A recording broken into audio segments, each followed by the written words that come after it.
ماہ سیام سے ایک دن قبل اور عید کے دن ہم ایک جیسے ہوتے ہیں. جہاں ہم رمضان سے ایک دن پہلے کھڑے تھے، عید کے دن بھی ہم وہیں کھڑے ہوتے ہیں.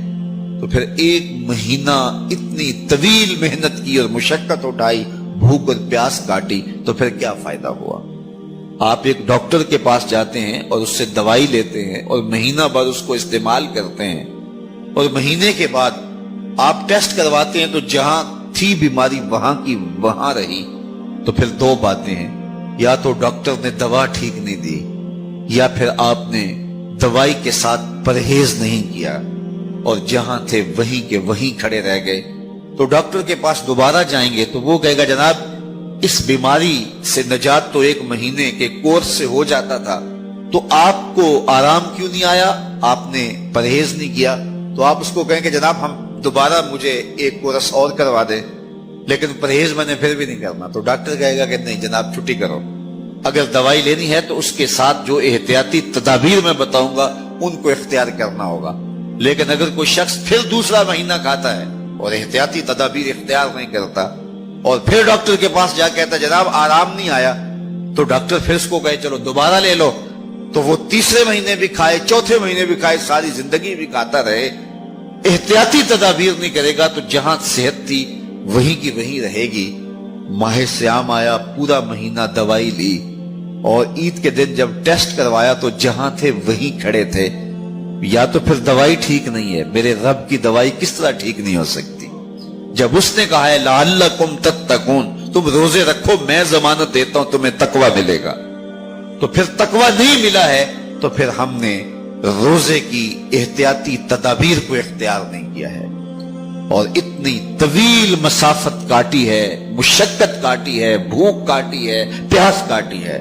لیکن اگلے سال ہم پھر آئے، ہم پھر اسی طرح وہ مشقت کاٹنے لگے اور احتیاطی تدابیر ہم نے پھر اختیار نہیں کی. تو صاحبو یہ ماہ سیام زندگی میں ایک بار پھر آیا ہے، اس کو احتیاطی تدابیر کے ساتھ گزارو. من لم یدع قول الزور والعمل به فلیس للہ حاجۃ فی یدع طعامہ وشرابہ. کہا جو جھوٹ اور جھوٹے امور اور کام نہیں چھوڑتا اس کے بھوکا اور پیاسا رہنے کی کوئی ضرورت رب کو نہیں ہے. وہ روزے کے ذریعے سے تمہاری تہذیب نفس کرنا چاہتا ہے، تمہارے من کو سنوارنا چاہتا ہے، تمہارے اندر کی غلاظتیں دور کرنا چاہتا ہے، لیکن تم اس کو احتیاطی تدابیر کے ساتھ لینے کے لیے آمادہ نہیں ہو. تو کاٹتے رہو، ہر سال مشقت کاٹتے رہو. 40 سال 45 سال 50 سال ہو گئے روزے رکھتے. ہر سال یہ ہوتا ہے کہ 29 شعبان کو جہاں کھڑے ہوتے ہیں 1 شوال کو بھی وہی کھڑے ہوتے ہیں. تو پھر کیا فائدہ اتنی مشقت اٹھانے کا؟